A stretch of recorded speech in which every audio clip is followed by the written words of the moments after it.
Hello student, आज हम लोग पढ़ेंगे चैप्टर 6 में भारतीय कला एवं संस्कृति की प्रमुख विशेषताओं के अंदर भारतीय कला के विविध स्वरूप। तो आइए शुरू करते हैं। भारतीय कला के विविध स्वरूप। पहला है चित्रकला। भारतीय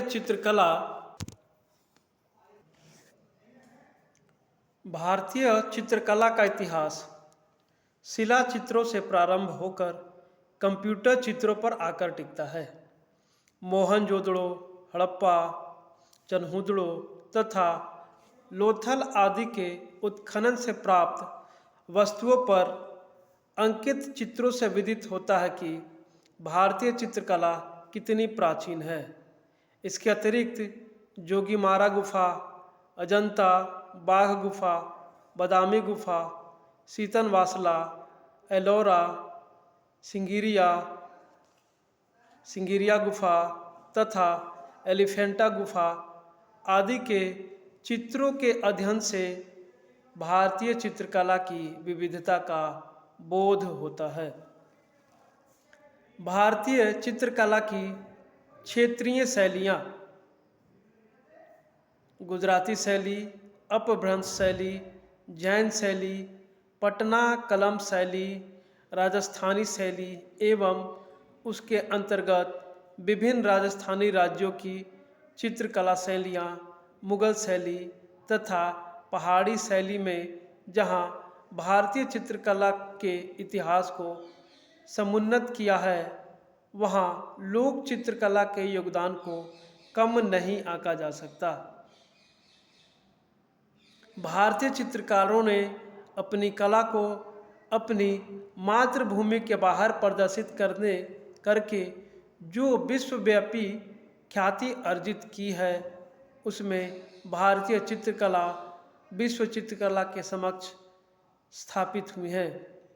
देश के ऐसे प्रमुख चित्रकार हैं राजा रवि वर्मा, अवनींद्र ठाकुर, नंदलाल बोस, सादा चरण उकील, असित कुमार हलदार, सतीश गुजराल, प्रकाश बरुआ, छितेंद्र मजुमदार, शोभा सिंह, मकबूल फिदा हुसैन, मंजीत बाला, जतिन दास, FN सुजा, अंजलि इला मेनन,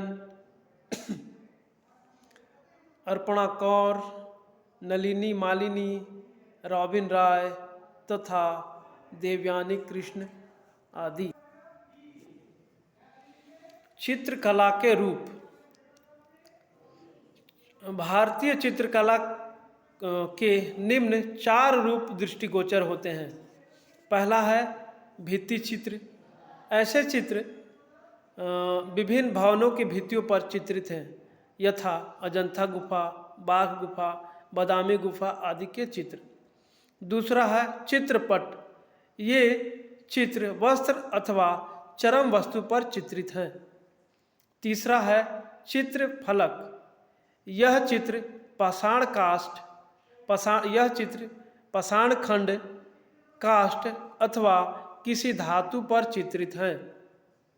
चौथा है लघु चित्रकारी। ऐसे चित्र पुस्तकों के आवरण एवं अन्य पृष्ठ, कागज अथवा वस्त्रों पर चित्रित हैं। चित्रकला की शैलियाँ: भारतीय चित्रकला का इतिहास भी अन्य ललित कलाओं के समान ही प्राचीनतम है। प्रमाण स्वरूप उत्तर प्रदेश के मिर्जापुर तथा मध्य प्रदेश के अनेक स्थानों पर उपलब्ध रेखा चित्र प्रस्तर युगीन हैं। भारतीय चित्रकला तथा शास्त्रीय इतिहास ईसा पूर्व 3री शताब्दी में उपलब्ध है। भारतीय चित्रकला की पृष्ठभूमि आदि दैविक एवं आध्यात्मिक रही है, इसलिए वह स्वदेश्य रही है कि उसकी एक विशेषता गृहस्थ प्रवण भी हो। भारतीय चित्रकला के आदर्श भाव प्रधान, कोमल तथा सत्यम शिवम सुंदरम की भावना से अभिभूत हैं। भारतीय चित्रकला अत्यंत समृद्ध है। इसमें प्राचीनता है, विविधता है और विशालता के आधार पर अनेक चित्रकला शैलियाँ प्रादेशिक एवं स्थानीय विशिष्टताओं पर प्रचलित हैं। अजंता शैली हैदराबाद की सह्याद्री गुफाओं से उदित भारतीय चित्रकला की इस विशिष्ट शैली अजंता शैली का विकास शुंग, कुषाण, गुप्त, वकाटक तथा चालुक्य वंश के शासकों के शासनकाल में हुआ। इस नैनाभिराम चित्र शैली द्वारा मन मयूर आनंदित हो उठता है। चित्र समीक्षकों ने इस शैली को 3 वर्गों में विभक्त किया है। पहला है अलंकारिक वर्ग। इस वर्ग में पशु पक्षियों, पुष्पलताओं, गंधर्व अप्सराओं तथा राक्षसों आदि के वर्गीकृत किए गए हैं।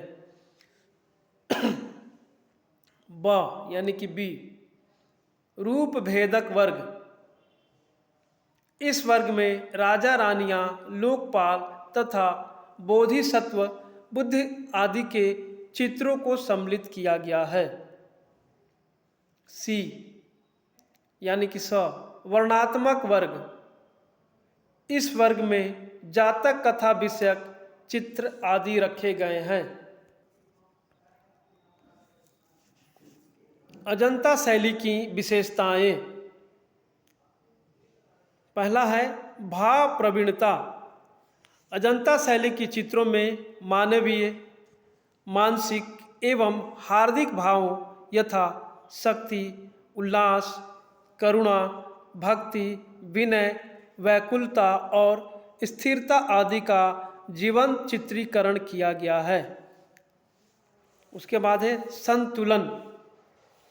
इस शैली के चित्रों में चित्रकार द्वारा रेखांकन में रेखाओं का संतुलन देखते ही बनता है।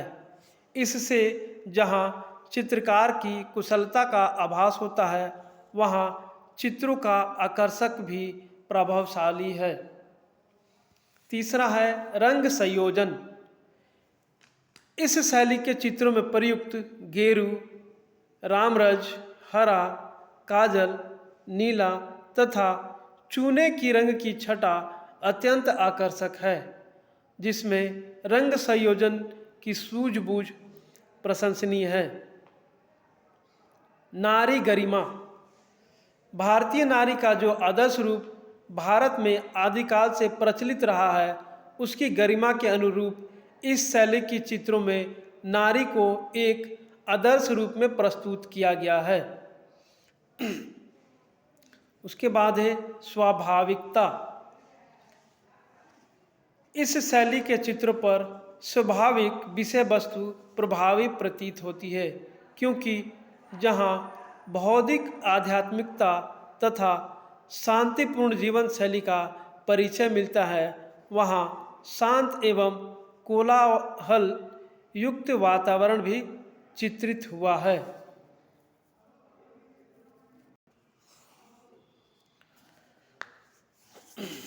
इसके बाद है संगीत कला। संगीत कला वैदिक युग से ही संगीत को सर्वश्रेष्ठ ललित कला माना जाता है। संगीत की माप सरगम है और इसके षड्ज, ऋषभ, गांधार, मध्य, पंचम, धैवत तथा निषाद 7 स्वर होते हैं। इन्हें सा, रे, ग, म, प, ध, नि अथवा सप्तक भी कहा जाता है, जो 22 श्रुतियों में विभाजित हैं।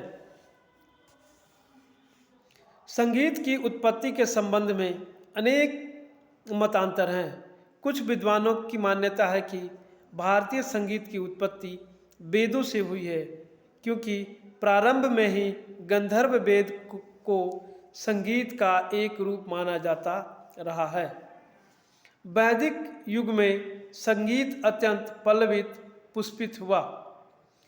ऋग्वेद में तो संस्कृत विषयक वाद्यों डमरू, वीणा, बांसुरी आदि का व्यापक वर्णन किया गया है।